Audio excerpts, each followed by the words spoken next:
My dad growing up did a myriad of things, but one of the things he did is he actually threw parties at the Playboy Mansion. Because of that, I was very fortunate to be introduced to DJs like DJ AM, Steve Aoki, Mehdi from a very young age. And so that was really inspiring to me. I was fascinated by the art of crowd control and kind of being the reason why people are having the best night or can let out their inhibitions on a dance floor.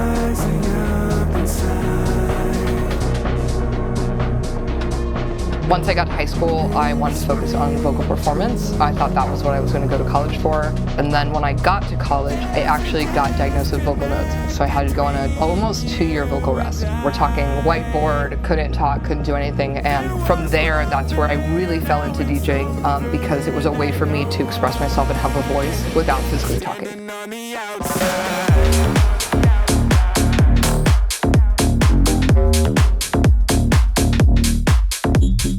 For me, what I wanted a character or something that could be portrayed depending on like what country you're in, what language. And so for me, the idea of like the baddest male was Wenzday Adams, which was like this confident person who would speak her mind and not be afraid and just know exactly what she was doing, kind of like grab life by the horns. A lot of my branding was like very spooky, very Wenzday Adams. When I got to Icon, I decided that I didn't want to be so character-based because I wanted to have my own identity. So I changed the spelling. I took the branding away from like the spooky kind of Goosebumps to kind of the more polished 90s noir kind of vibe. So through Icon, I was able to kind of find my own identity through my old identity, if that makes sense. And I think what was really special in the education setting was I was able to say, okay, what are the things, my fundamentals that I believe in, I like, and how do I make them my own, in my own way? And I did that through the program, which is cool.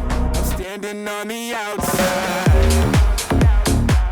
It's hard because we're kind of all forging our own path, and even you look at Icon, right, that's like one of the first schools that was really just about production, not so much just music as a whole or theory or instrumentation. Especially in the last 10 years, the art of DJing and producing and performing at that level wasn't seen in the mainstream so much compared to like a pop act or a rock act or a rapper or something. So it's exciting because we're kind of forging this new path, and especially I don't think people realize how big EDM was gonna blow up, or festivals or raves, and so there's ups and downs with that because there's no real model to follow. But also that's so exciting because there's nothing to compare it to. So we can kind of play around and have fun with it and see what works and see what doesn't.